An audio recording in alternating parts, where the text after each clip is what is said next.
On va continuer de parcourir cette séance avec tous nos experts. Notre trader, il est en ligne avec nous pour essayer de mesurer un petit peu le potentiel de ces indices. Bonjour à vous, merci de nous avoir rejoints sur BFM Business. Ce CAC 40 qui accélère donc un petit peu à la hausse depuis l'ouverture tout à l'heure grâce à de bonnes publications, plus 1,2%, 6615 points. D'un point de vue technique, quand vous regardez les seuils techniques, est-ce que vous vous dites qu'il reste encore beaucoup de potentiel pour progresser sur notre indice CAC et sur les marchés européens ?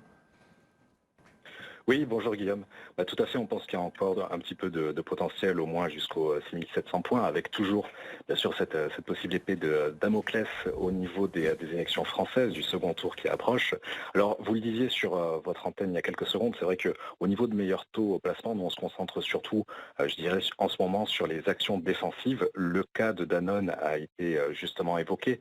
Il faut s'arrêter un petit peu sur cette progression impressionnante. C'est tout de même un chiffre d'affaires qui a progressé de plus de 10% au premier trimestre à 6,2 milliards d'euros.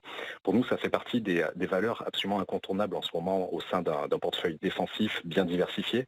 Donc le titre a fait office de locomotive pour le CAC 40 aujourd'hui. Le gros avantage de cette période, bien sûr, de publication des résultats trimestriels, c'est de nous faire un petit peu oublier cette actualité assez morose que l'on a traversée ces dernières séances. Donc on espère naturellement que cela va se maintenir dans les prochaines séances avec effectivement ce seuil clé sur le CAC à 6700. Du côté des bancaires également, il faut mentionner le fait que des titres comme BNP, Crédit Agricole ou Société Générale ont également bien soutenu la tendance aujourd'hui avec un gain moyen aux alentours de 4%.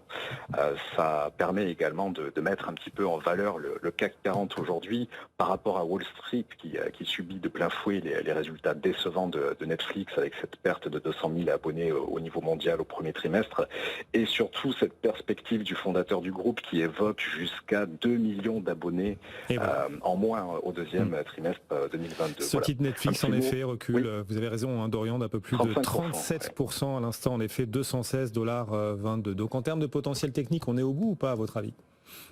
On commence à tester vraiment les limites absolument. Donc au niveau du CAC 40, on arrive vraiment sur des seuils assez critiques. À nouveau, c'est surtout ce seuil de 6700 qui est avisé de notre point de vue pour les prochaines séances. Dorian Abadi pour Meilleur Taux Placement avec nous aujourd'hui. Merci à vous Dorian, bon après-midi.